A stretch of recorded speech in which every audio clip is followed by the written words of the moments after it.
Juliette Touma is Communications Director at the UN Agency for Palestinian Refugees, UNRWA, and she joins me now from East Jerusalem. It's so good to have you with us. Thank you so much for your time. And this has been a punishing war.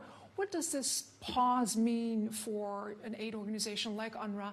And I understand that you've been back to Gaza. Take us to Gaza. Share with us what it was like and what people have been telling you about their experiences. Yes, thank you very much. We are definitely relieved that there is finally a pause. Very much needed, long overdue. The people I met, including colleagues and people who were displaced, forced to flee their homes, they were all exhausted and terrified. Terrified because of the bombardment, because of the losses that they have endured. The living conditions are absolutely terrible. I visited one of the UNRWA shelters, overcrowded. People continue to flock into these shelters. They told me, look, we just need protection. We just need safety.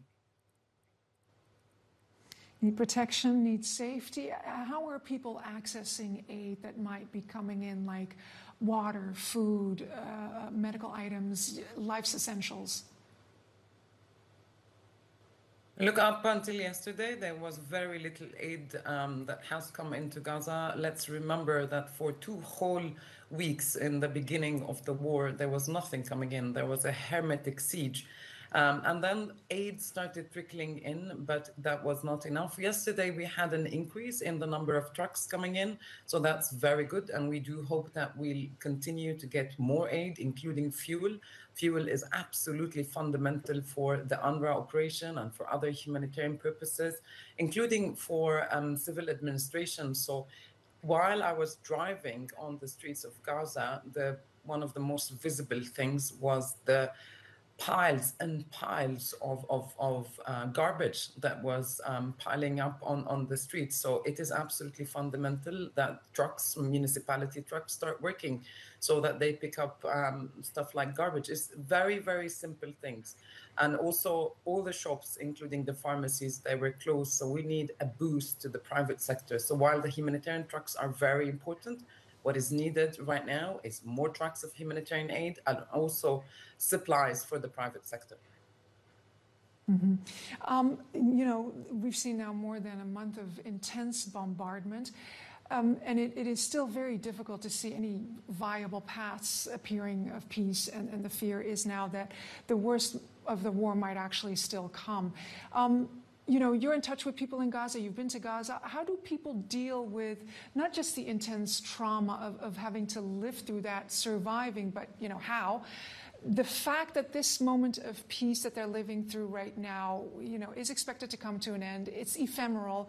What kind of effect does that have on the psyche of people in Gaza? Huge effect. You're absolutely right. People are absolutely scared.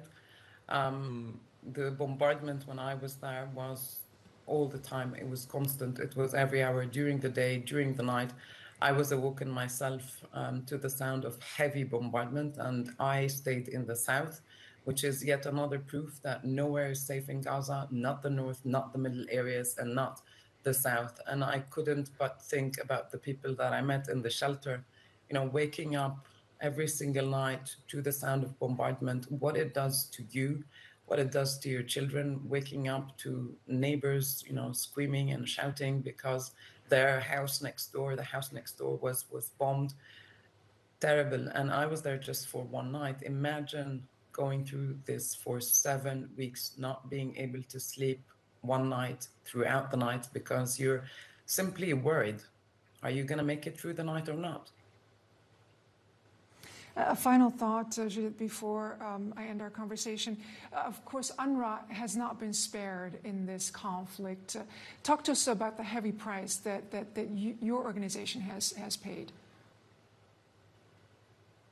108 of my colleagues were killed during the war. The loss and the trauma inside UNRWA is huge.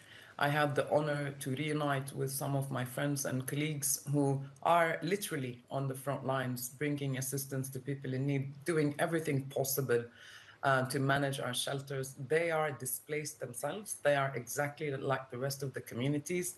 Many told us stories of sheer horror, really, leaving their homes in the middle of the night, leaving everything behind. Many are getting reports that their houses were bombed. They lost everything almost overnight, yet they are there on the front lines. UNRWA is there delivering assistance. And now we're hoping that with more assistance, we're going to be able to provide for the 1 million people who are taking shelter in UNRWA facilities across the Gaza Strip. Juliette Touma in East Jerusalem. Juliette, thank you. Thank you for this conversation. Thank you.